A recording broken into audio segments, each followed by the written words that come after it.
Al Guido, who's the newly minted president of the San Francisco 49ers, is on the blower. Al? What's going on, Adam? Hey, man. Thanks, if it was you, in fact, that invited me and my crew out there for opening night, opening day, or opening kickoff. Yeah, we're looking forward to having you guys out. You know, it's good to have a few Bay Area 49ers fans in the house, and then, of course, we got to work on you a little bit. But, no, we're looking forward to having you guys at Levi's. And they're playing the Rams? Yeah, it's opening night. I mean, back to the great rivalry of San Francisco, L.A. You know, it's lived on through the Giants and Dodgers and Warriors and Lakers and Sharks and Kings, but we're excited to kind of revive it here with the Niners Rams. Yeah, all I remember from my formative years was the Niners spanking my Rams every single year. And the super underrated Taylor. Everyone focuses on Jerry Rice, but they forget about Taylor. Taylor was great, and Taylor had a huge butt on him. And Montana would throw him a 7-yard slant right over the middle. A linebacker would bounce off his prodigious butt, and he'd go right to the end zone. Totally agree. Completely underrated. No, and he played on those teams. And Roger, too. Craig, I mean, we were at the Hall of Fame this weekend for Eddie D, and one of the players, you know, he said, you know, Roger Craig might have been Marshall Faulk before Marshall Faulk. And I'll tell you, man, I mean, those teams, you know, both those teams just really competed. But you're right. John Taylor's super, super underrated. So you watching Hard Knocks? You know what? I didn't get a chance to tune in last night. I was in the city in San Francisco for a couple things. We got practice up at Kezar Stadium today, so it's our first return back to Kezar since 2004. It's the place we started playing in 1946, so we're fired up about it. I wasn't able to tune in, but I'm looking forward to it. Would you do Hard Knocks? I mean, San Francisco 49ers Hard Knocks, if they approached you? It's interesting. You got to ask Trent Baalke or Chip Kelly that. I think, you know, the way the league is set up, at some point we're going to be on there. And, you know, as a guy running the team on the business side, certainly I think the exposure is interesting and unique. But we got to get to the football ops guys there. But we'll get there at some point. And who's going to be in the starting? So you guys are starting now, so you have a starting quarterback, right? Like somebody's got to take the first team out there. Kaepernick, Gabbert, who is it? Yeah, somebody has to. I don't know if Chip's made that announcement just yet. I know we sent out sort of depth charts, and we had them both listed as first string for this coming weekend. I don't know, and he hasn't announced. I'll be interested to hear what he says today in the press around who goes in first. But it's definitely an open quarterback battle, and those guys are competing every day at this point. So. I had a thought, and I was speaking about it a little earlier on the Dan Patrick Show. I miss the 70s bike shorts, not cycling shorts, bike, the double snap coaching shorts with the... Oh, yeah, like the old softball shorts. Yes, oh, yeah. Yes, the old softball. Yeah, can we get those, Chip Kelly and those bad boys?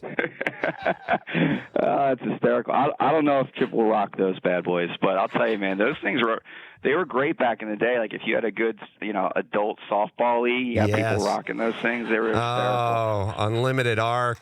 You'd be wearing those with the double snap. And not only that, they were made of some material that was not of this planet. It was like gabardine or something like that. It was not cotton. So whatever musk you worked up in your nether regions was compounded like tenfold when you got back to the apartment and whipped those bad boys off. It's the gift that keeps giving, right, Al Guido? I totally agree.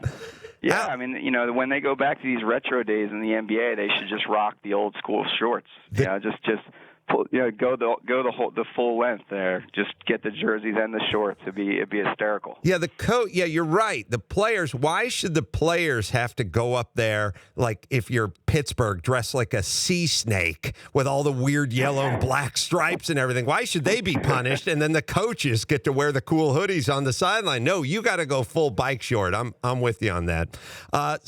You worked for Jerry Jones before this, right? I did. Yeah, I worked for Jerry for a little over 3 years, almost 4. Yep. What kind of guy? I mean, what don't we know about Jerry Jones, or how is he? You know, and he's a bit of a caricature in the media. But I mean, is there part of him that we don't know, or is what we see what we get? I think what you see is what you get. I would tell you he's super great to his employees. He's loyal as hell. He's involved every day. Going through that stadium, man, he was in that thing every day. I mean, he works his tail off. He's there first. He leaves last. I mean, he is all about the Cowboys all day long. And he was great to me and my family.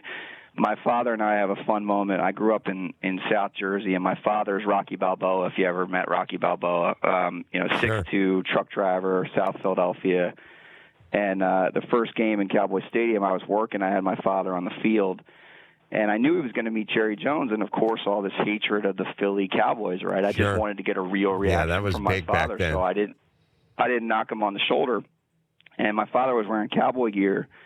And what do you know? The Eagles come running out of the tunnel, and my father goes from a 60-year-old man to a 10-year-old, runs out on the field, starts saying, Donovan McNabb was the quarterback. He starts saying, "Yo, Donovan, yo, Donovan." And literally Jerry comes up at the same time and says, "You must be Mr. Guido." My father went from about 6'2" to 5'5" in that moment. And it was great. Jerry at the end told him, "Hey, take that Cowboy gear off right now.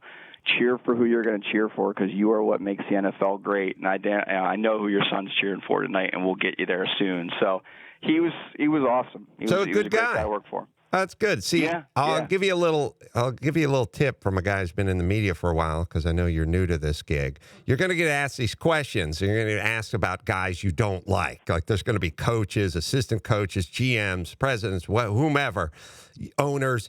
There's going to be people you don't like, but you're going to have to comment on them, and you can't get fired, right?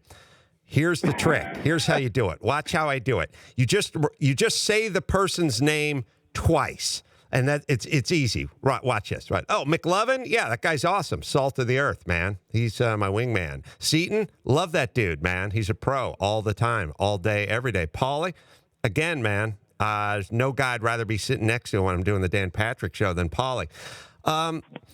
Fritzy's Fritzy. You just say his name twice. All you have to do is say his name twice, and we'll all do the a-hole math.